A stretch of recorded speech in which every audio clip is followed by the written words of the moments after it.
Korban paling banyak dari tindak pidana perdagangan orang atau TPPO terjadi pada kelompok rentan yaitu perempuan dan anak-anak. Yang ketiga, dampak utama dari tindak pidana perdagangan orang atau TPPO adalah kerugian yang dialami oleh korban, yaitu berupa gangguan kesehatan secara fisik, terinfeksi HIV atau AIDS, infeksi menular seksual, gangguan mental dan trauma berat bahkan dapat menyebabkan pula kematian. Selanjutnya, apa itu perdagangan orang? Perdagangan orang adalah kejahatan di mana seseorang dijebak, diperdaya atau dipaksa untuk bekerja atau dieksploitasi. Eksploitasi itu apa? Ada tiga, yaitu dipaksa, kerja tanpa upah, dipaksa melayani secara seksual, diperdagangkan oleh tubuhnya. Selanjutnya, jenis-jenis perdagangan orang.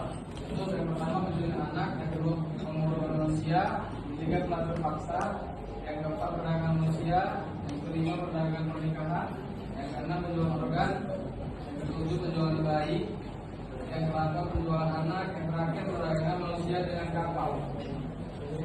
Selanjutnya dampak perdagangan orang. Yang pertama dampak fisik, yaitu cacat fisik, tertular HIV atau AIDS, gangguan fungsi reproduksi, kehamilan yang tidak diinginkan, kematian, penurunan fungsi tubuh akibat penjualan. Yang kedua dampak psikologis.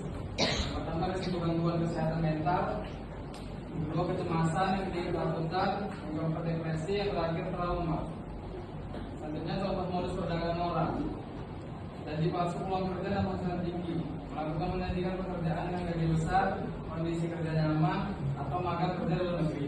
Padahal kenyataannya korban dieksploitasi secara fisik dan ekonomi. Misalnya kerja tidak dibayar atau dipotong gaji dengan alasan yang tidak jelas. Yang kedua, perekrutan tenaga kerja melalui perusahaan ilegal.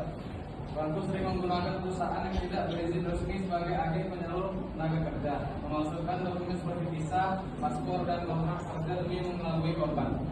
Yang ketiga, eksploitasi anak dalam pekerjaan berbahaya.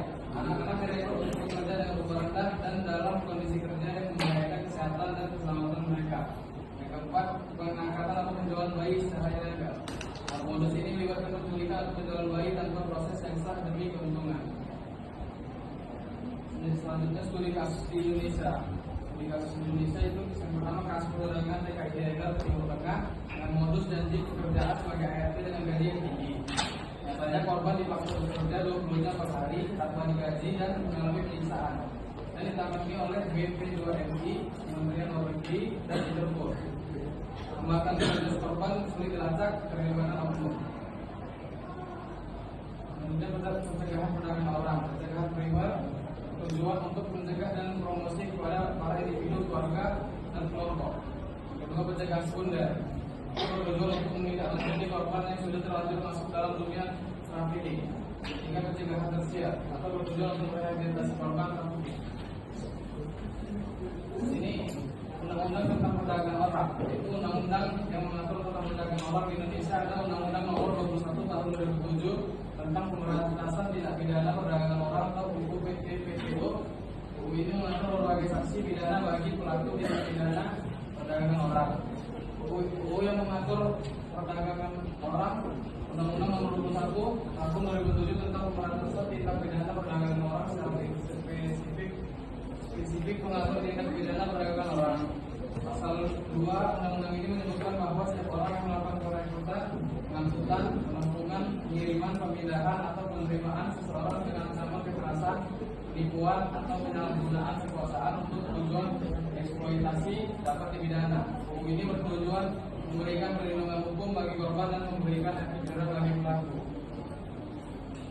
Selanjutnya sanksi dalam undang-undang perdagangan orang. Ancaman pidana bagi pelaku perdagangan orang paling singkat 3 tahun dan paling lama 15 tahun penjara. Pelaku juga dikenakan pidana dengan paling sedikit 120 juta dan paling banyak 600 juta. Jika tindak pidana tersebut menyebabkan korban menderita luka berat atau bahkan berbahaya, ancaman pidana tetap sama dengan kemungkinan pemberantasan denda.